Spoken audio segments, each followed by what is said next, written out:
Bien. Ok. Y si le doy en compartir, ¿ya empiezan a ver el cambio? Ya regresé a epidemiología. No, ya no se cambió. Ok.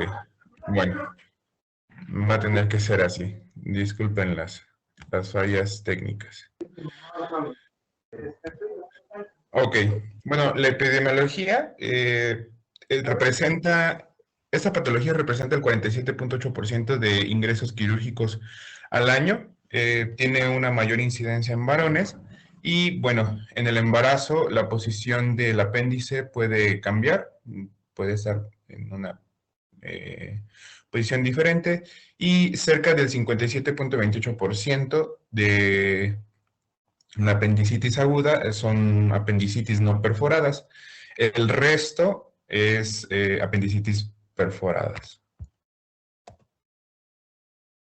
Ahora, con respecto a la etiología, existen ciertos factores genéticos que predisponen a padecer la apendicitis, a factores anatómicos que pueden ser relacionados a isquemia o la torsión apendicular. En cuestión de los dietéticos, el exceso de consumo de carne y el no consumir fibra puede producir fecalitos, lo cual nos va a traer como consecuencia apendicitis. También hay factores infecciosos y parasitarios. Tenemos Ascaris lumbricoide, Enterobius vermicularis y también Entamoeba histolítica, Enterobius vermicularis y Ascaris lumbricoides. Algunos factores inmunológicos y también factores neoplásicos, principalmente el carcinoide. Ahora, con respecto a la clasificación, en este cuadro podemos observar que existe la apendicitis aguda no perforada. Esta es únicamente la inflamación de la misma, sin que se rompa algún tipo de tejido. Esa puede ser edematosa o hiperémica, purulenta, y la última fase es la necrótica. En la apendicitis aguda perforada, esta puede ser purulenta, con absceso con peritonitis localizada, y puede ser o evoluciona o puede evolucionar a peritonitis generalizada. Después tenemos la apendicitis aguda reactiva. Este tipo de apendicitis se relaciona a la inflamación de algún órgano vecino, lo cual puede comprimir o afectar directamente el apéndice, como una inflamación en el útero, en los ovarios, en alguna vía urinaria. Puede producir como efecto secundario la apendicitis aguda reactiva. Y bueno, la apendicitis crónica, que después de haber realizado el procedimiento de apendicectomía, pues existe todavía una irritación del peritoneo, empieza a existir exudado de esta parte donde se realizó el procedimiento, y bueno, se da el diagnóstico de apendicitis crónica. Ahora, el cuadro clínico clásico suele ser el dolor abdominal. Este es en el epigastrio, en la región umbilical, o en la fosa ilíaca derecha. Puede producir anorexia. Esto en los niños no produce la anorexia. En la población en general sí es algo común. Náusea y vómito. Este es por un periodo mayor de 6 horas. Esto nos ayuda a poder identificarlo. Y bueno, la diarrea, que pues esta no descarta la apendicitis aguda, y en algunas ocasiones puede indicarnos una perforación apendicular, y trae como otros síntomas taquicardia y fiebre. La diarrea principalmente se presenta en niños, no suele presentarse en las demás edades sí, en los demás grupos de edades. Y bueno, cuando presenta el paciente taquicardia, hipotensión, deshidratación, oliguria y fiebre, bueno, pues nos va a sugerir una complicación por sepsis abdominal.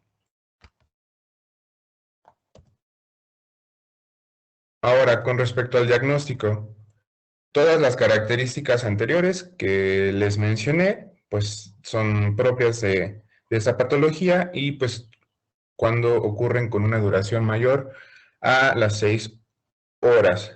Entonces, también la exploración física es importante y estos signos van a resultar positivos. El signo de Lanz, el signo de McBurney, el signo del psoas, Rovsing, el de Capurro y el del obturador. Entonces aquí en esta imagen pues podemos observar algunos de los puntos dolorosos que suelen aparecer positivos. Y bueno, en estudios de laboratorio, en la biometría hemática se suele observar leucopenia y neutrofilia, y bueno, en la química sanguínea un aumento de la proteína C reactiva. Estudios de imagen, la radiografía tiene una especificidad cercana al 10% y principalmente cuando se observan los fecalitos en esta imagen inferior derecha podemos observar ahí un pequeño fecalito, al parecer es este pequeño círculo que está aquí, entonces no es de mucha utilidad. El ultrasonido abdominal tiene una sensibilidad del 85 a 90% y tiene una especificidad del 90%. La tomografía tiene una sensibilidad entre el 90 y 100% y una especificidad del 91 al 99%. Y bueno, la laparoscopía no es rutinario, este procedimiento suele realizarse en un quirófano y aunque nos permite observar gran parte de lo que es el peritoneo, pues en realidad no suele ser muy utilizado. No logré encontrar cuál era el estudio de primera elección como tal, pero sí que, aunque la tomografía es el que tiene mayor sensibilidad y especificidad, debido a su alto coste y usualmente sugiere una tomografía contrastada, pues el primer, o lo que suelen ocupar de primera instancia es el ultrasonido abdominal, es de mucha ayuda. Ahora, con respecto al tratamiento, es meramente quirúrgico, es necesaria la apendicectomía directa y con un periodo no mayor a 4 horas al ingreso del paciente. Puede ser una cirugía abierta o puede ser laparoscópica. Y bueno, en pacientes con apendicitis aguda perforada y peritonitis generalizada, se recomienda la laparotomía media para resolver pues las complicaciones de manera íntegra. Y pues en caso de necrosis y perforación del ciego secundario y apendicitis aguda gangrenada, pues es recomendable realizar hemicolectomía. Tengo un video para poder observar cómo se realiza la laparoscopía. Entonces, no sé si hay problema si lo muestro, doctor. No, adelante, adelante.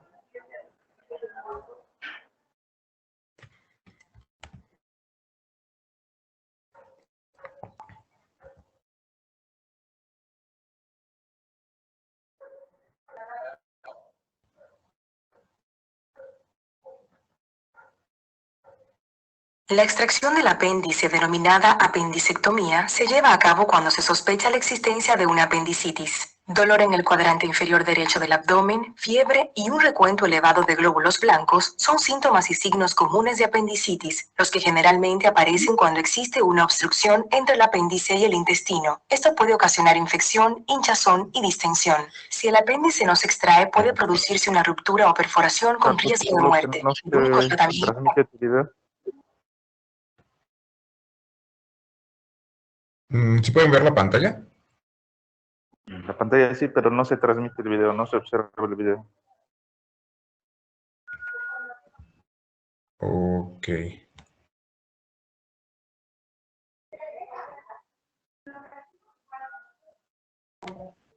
Si le doy en pantalla completa, ¿se observa?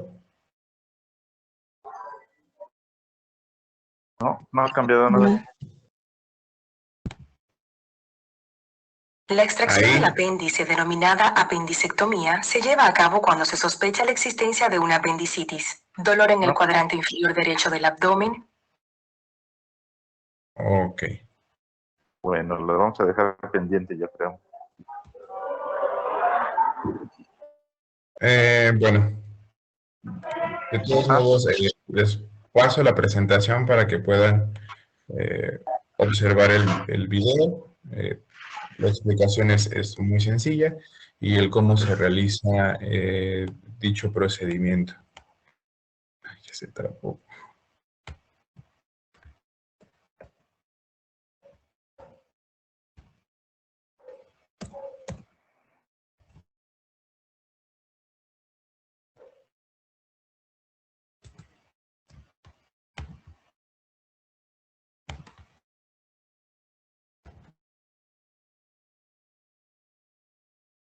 Un segundo, estoy teniendo algunos problemas técnicos.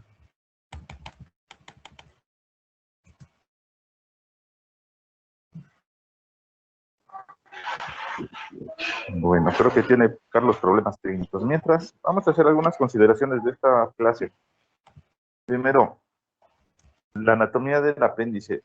Aun cuando dijo algunos términos su compañero, el tamaño del apéndice puede ser tan variable como, tan pequeñita como de 1 centímetro y tan grande como 30 centímetros, ¿ok?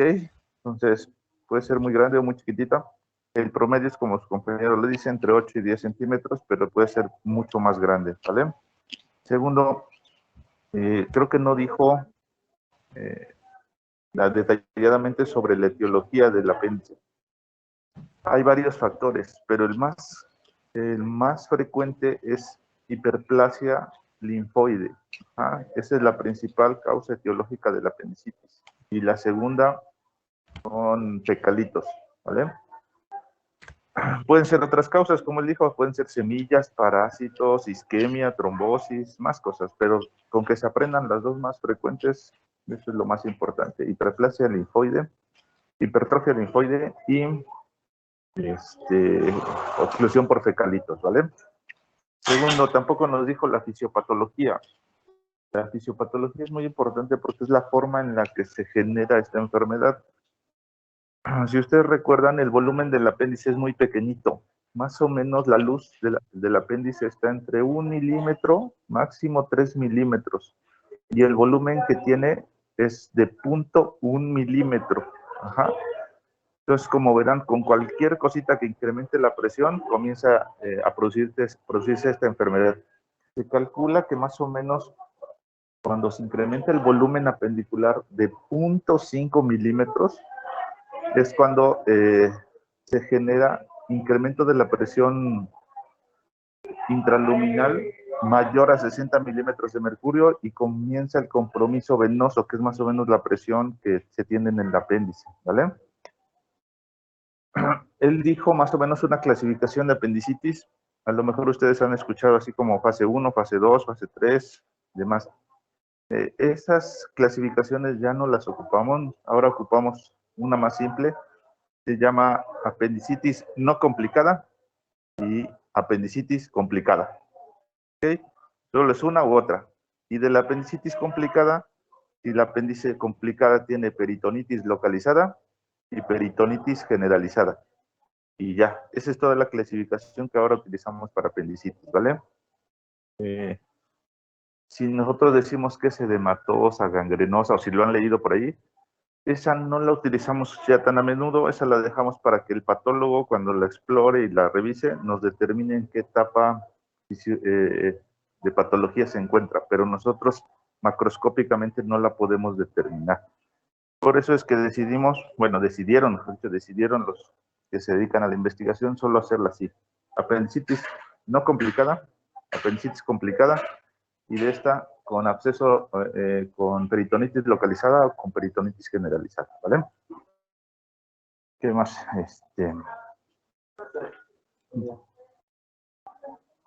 ¿Qué más vimos? Los signos clínicos. Los signos clínicos de la apendicitis, aunque su compañero les mencionó un montón, con que se aprendan el signo de McBurney es que tenga dolor en la unión del tercio medio con el tercio externo de una línea que va del ombligo hacia la espina ilíaca anterosuperior. Ese es el punto de McBurney. Y si el paciente tiene dolor a la presión en ese sitio, es una alta probabilidad de que tenga apendicitis. Hay muchos más, si ustedes quieren aprender el obturador, el talopercusión, el Lance y demás, está perfecto, pero el punto de McBurney es esencial para esta enfermedad.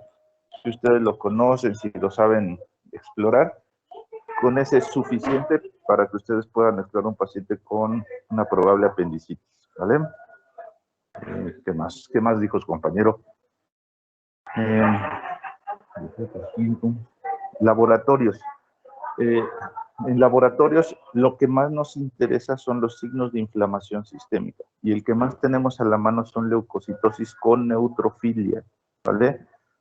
De hecho, no sé si él las traiga, pero se han creado varias clasificaciones, varias escalas para el diagnóstico de esta enfermedad. Escala de Alvarado modificada, Ripasa y muchas más. Estas escalas se generaron con los signos y síntomas de esta enfermedad. Entonces, si ustedes las vieron y las repasaron, viene migración del dolor, fiebre, leucocitosis, signo de McBurney y demás. Son el reflejo, estas escalas son el reflejo del cuadro clínico de un paciente que tiene apendicitis. Entonces, la más utilizada es la de Alvarado por su fácil aprendizaje. Y son muy poquitos signos que nosotros buscamos ahí. Pero si tienen oportunidad de buscar la de Ripasa, la de Alvarado modificada, también la pueden buscar, la pueden utilizar para hacer el diagnóstico de apendicitis, ¿vale? ¿Qué más no dijo su compañero que les pueda yo apoyar? Acuérdense que esta enfermedad es de jóvenes. Lo más frecuente es que sea entre la segunda y la tercera década de la vida. Es decir, entre los 11, 12, 13 hasta los 30 años es lo más común que tengamos pacientes de esa edad, pero eso no descarta a los niños, a los pequeñitos, ni tampoco a los adultos, ¿vale? Lo más frecuente es en la segunda y tercera década de la vida. También es más frecuente en los varones, sobre todo entre los 10 y los 20 años es más frecuente en una proporción hasta de 4-1, pero después va disminuyendo hasta en los adultos mayores es casi a la par. Y incluso algunas bibliografías ya lo mencionan que es igual entre un hombre y mujer para el diagnóstico de apendicitis. La mortalidad de esta enfermedad es menos del 1%, menos del 1%, ¿sale? Muy bien. Su compañero les mencionó algo de las personas embarazadas.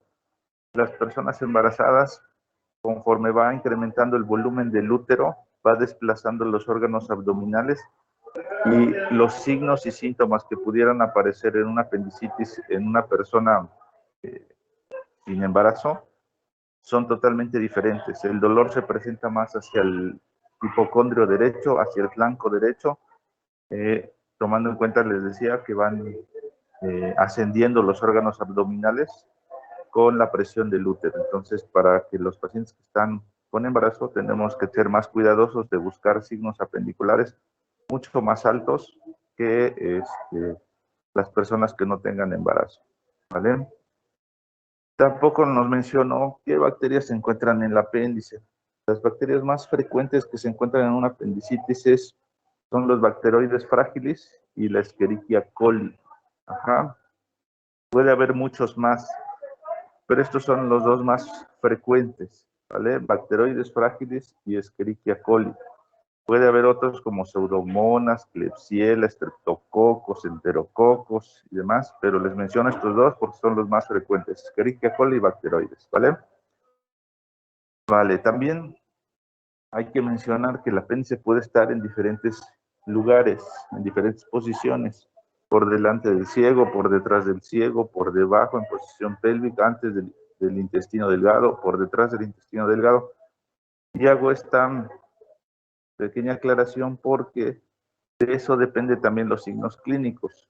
Si los pacientes tienen el apéndice retrocecal, es más común que les duela hacia región lumbar, hacia el riñoncito y demás. Hacia la pelvis, les duele hacia el testículo, incluso la piernita, ¿vale? Entonces, para tomar en cuenta todas esas alteraciones y que busquemos con detalle si hay algún cambio en los signos. No nos vayamos con la idea de que si no le duele exactamente en el punto de McBurney, no es apendicitis, ¿vale? Si quieren buscar muchos signos, hay muchos, del Morrow, Laff, McBurney, Morrison, Hallowell, de los que me acuerdo ahorita, pero les repito, con que se aprendan el signo de McBurney, creo que es muy importante, junto con el talopercusión, a lo mejor, el obturador, como apoyo, pero si saben el signo de McBurney, ya llevamos un buen tramo ganado, ¿vale? Les repito las escalas, hay muchas, por favor, si quieren buscarlas. Ripasa, Air, Alvarado modificadas, son importantes que las repasen, ¿vale?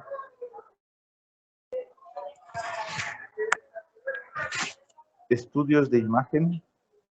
Los estudios de imagen son importantes que nosotros los verifiquemos como apoyo diagnóstico, ¿vale? Como apoyo diagnóstico, no para lograr el diagnóstico definitivo de apendicitis. El diagnóstico de apendicitis es clínico. Ajá. Por favor, eso siempre tienen que tenerlo en cuenta. El diagnóstico de apendicitis es clínico. No tienen que esperar a que se lo digan a través de otro estudio, ¿vale? En la radiografía de abdomen, aunque su compañero dijo que casi no encontramos nada, bueno, pues encontramos muchas cosas. De hecho, hay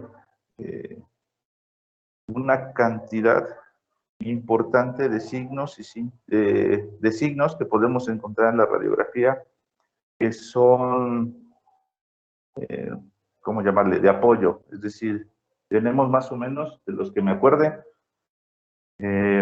niveles hidrohelios, aumento de la densidad de tejidos blandos, borramiento de la línea preperitoneal, borramiento del psoas, borramiento de la articulación sacroiliaca, distancia iliocostal disminuida, gas intraperitoneal, deformación de la sombra gaseosa del colon, si el apéndice tiene gas y si encontramos litos directamente en el apéndice. Entonces, son signos que podemos encontrar en una radiografía de abdomen que nos hacen sospechar de apendicitis, ¿eh? Son varios. Es difícil encontrarlos porque la mayoría no se encuentran en una sola radiografía, sino que algunos están en algunos pacientes, algunos en otros, pero en general son lo que podemos encontrar, ¿vale? No son patognomónicos de apendicitis, no son patognomónicos de apendicitis, son de apoyo diagnóstico, ¿vale? Si tenemos oportunidad de ultrasonido, el ultrasonido tiene una sensibilidad muy alta para apendicitis. Lamentablemente este estudio es operador dependiente. Significa que dependiendo de la persona que lo haga, es que incrementa su sensibilidad, su especificidad. Entonces hay personas que lo hacen y no logran el diagnóstico, pero si lo hace otra persona, se tiene un mejor diagnóstico. Entonces por eso se deja como la siguiente etapa para el diagnóstico. Y la tomografía es la que tiene más sensibilidad y especificidad para el diagnóstico de apendicitis. Se tiene cerca del 97% de sensibilidad y especificidad. Entonces, en los pacientes que de plano ni por clínica, ni por placa, ni por ultrasonido tenemos el diagnóstico, la tomografía nos va a dar el diagnóstico, ¿sale? Pero como dijo bien su compañero, ante la poca disponibilidad, el costo y demás, no se utiliza para todos los pacientes, ¿vale? Pero es la que tiene mayor sensibilidad y especificidad para el diagnóstico. Vale. Diagnósticos diferenciales. Todo lo que le duele a la pancita es un diagnóstico diferencial. Pancreatitis, úlcera péptica, diverticulitis, piometra, abscesos tubováricos, embarazo ectópico. Todo lo que se les ocurra que le duele la pancita es un diagnóstico diferencial. Linfadenitis mesentérica en los niños, acuérdense, es muy importante, cerca del 75% de los pacientes que tienen dolor abdominal puede ser una linfadenitis mesentérica y la podamos confundir con apendicitis. Gastroenteritis, torsiones de quistes, incluso la ruptura del folículo de Graf es un diagnóstico diferencial, ¿vale? Para que se acuerden, todo lo que duele en la pancita es un diagnóstico diferencial de apendicitis. ¿Qué más? Creo que nada más. Y obviamente acuérdense, el diagnóstico, el tratamiento de la apendicitis es quirúrgico. Hay algunos estudios, por si a alguien le interesa y anda buscando por ahí, se lo encuentra. Hay algunos estudios que dicen que están haciendo apendicectomías de intervalo. ¿Qué significa esto?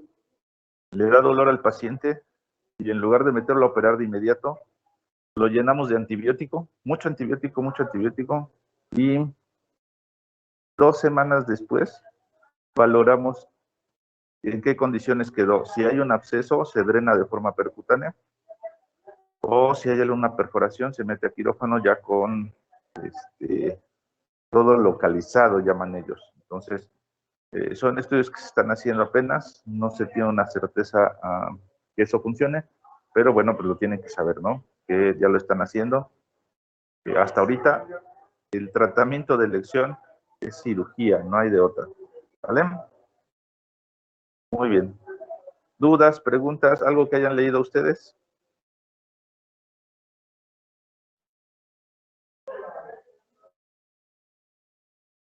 ¿Nada? Sí, a ver. Sí, te luchamos.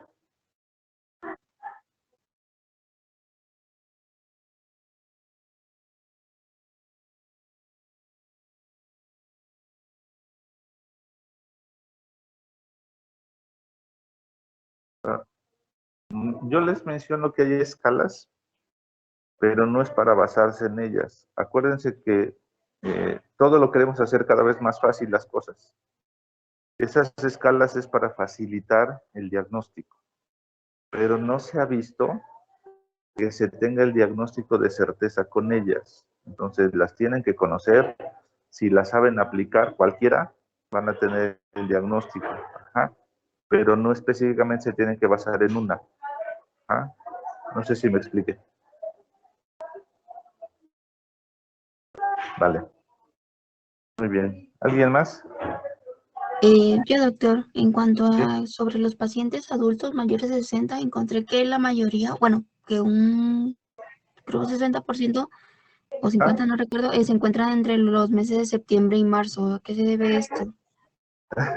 Sí, en cuanto a la estadística es un poquito raro, ¿no? Porque, por ejemplo, los niños nos dicen que es más común en la época de calor. Ajá. La verdad es que yo no he encontrado algo que haga la diferencia. ¿Ah? La época del año no nos interesa mucho epidemiológicamente porque el tratamiento es el mismo. En algunas partes, en algunas enfermedades sí nos interesa la epidemiología, por ejemplo, que sean más frecuentes en invierno porque los podemos vacunar, por ejemplo. Pero en la apendicitis no cambia si es en enero o si es en mayo o si es en abril, porque el tratamiento es el mismo. Entonces, por eso no se ha determinado que sea muy importante ese detalle. ¿Vale? Sí, doctor, gracias. Vale. Vale, ¿alguien más estudió algo más? ¿Leyó algo más? Yo, doctor, había leído acerca de la secuencia de Murphy. Quería preguntar qué tan útil es actualmente. A ver, descríbele a tus compañeros cómo es. Sí, la secuencia de Murphy decía que primero aparece lo que es dolor abdominal, luego aparece lo que es el vómito y la diarrea, me parece, náuseas, y por último aparece fiebre. Ok, mira, esa secuencia es explicada por la fisiopatología de la enfermedad. Lo,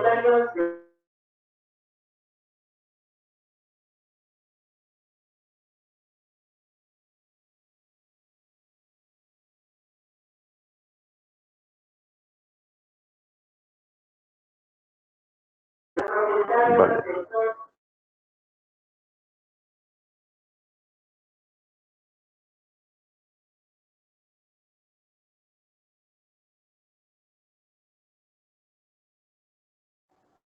Vale, mira, te decía que esa secuencia es explicada por la fisiopatología.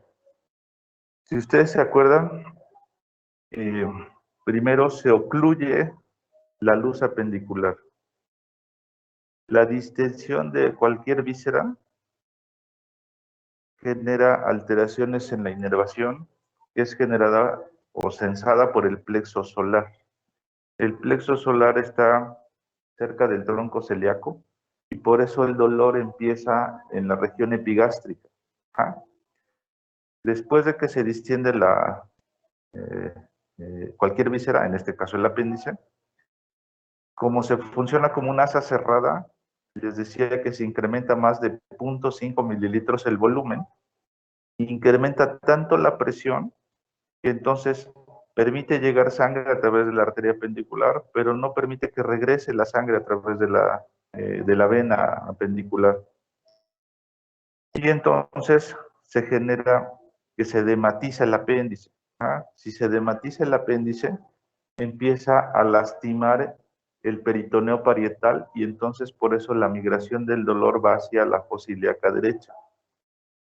La dilatación visceral junto con la irritación peritoneal parietal genera náuseas y vómito, que es la segunda parte de esta secuencia. Después de esto, la presión se incrementa tanto que ya no puede irrigarse el apéndice. Entonces ahora ya no llega sangre, ni tampoco puede salir sangre ni líquido. Y entonces comienza a producirse isquemia de esa zona, en este caso del apéndice. Esa irritación peritoneal y como medida de defensa puede generar dos cosas en el intestino, o parálisis del intestino o diarrea. Ajá. Entonces son las secuencias del cuadro clínico de una apendicitis. Y finalmente, como ya no tiene forma de salir el líquido que está dentro del apéndice, se comienza a propagar las bacterias, generando una bacteremia pequeñita, y eso es lo que nos da la fiebre. Entonces, más o menos es la secuencia que nos dicen, y es la fisiopatogenia o fisiopatología del apendicitis. ¿Vale? Es la forma de explicarlos. ¿Va? Vale. ¿Más dudas, preguntas?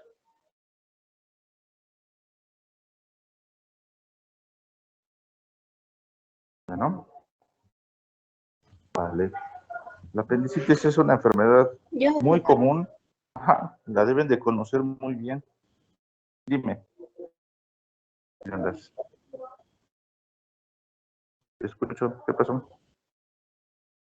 El término de apendicitis crónica, perdón.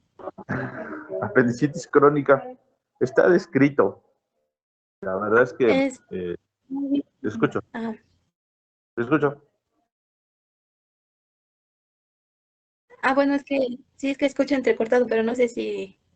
bueno, mi pregunta es que si el término está bien empleado, porque la había encontrado que ya se trata de una apendicitis crónica cuando hay adherencias laxas o una infiltración inflamatoria microscópica crónica y la desaparición de síntomas después de una apendicectomía, pero pues también algunos doctores nos han dicho que ese pues no es un término buen usado, porque pues no, la apendicitis es apendicitis y ya. Exacto, Pero Jacqueline. pues, La apendicitis es apendicitis. Pero sin embargo, sí existen los términos, tanto apendicitis aguda como apendicitis crónica, sí existe como definición. La apendicitis aguda es la que nosotros estamos describiendo en esta clase. Dolor abdominal que se va evolucionando con fiebre, náuseas, vómito y que tiene que llegar hasta una resolución quirúrgica. Pero hay pacientes que no se comportan de esta manera y pueden tener intervalos de dolor con intervalos de mejoría. Y a esos pacientes es a los que se les ha llamado que tienen apendicitis crónica. Ajá. Y esto solo lo determinan hasta que se quita el apéndice y el patólogo nos dice que tiene datos clínicos de inflamación de larga evolución. Y entonces eso es lo que llamamos apendicitis crónica. Pero clínicamente no la podemos diferenciar. Ajá. Pero sí existe el término apendicitis aguda y apendicitis crónica. ¿Vale? Vale, pues, ¿algún otro dato? ¿Nada? Bueno, Tiene buen tiempo. ¿Terminaron de contestar el cuestionario de hace ratito? Está muy fácil, son preguntas muy simples. No creo que tengan dificultad. Terminando esta clase les mando el cuestionario de apendicitis, ¿vale? Y tienen suficientes minutos para que lo contesten. Y no se apresuren, pues tienen buen tiempo. ¿Va? Lo dejo abierto toda la mañana. Vale. Gracias. ¿Alguna otra duda, pregunta? Nada.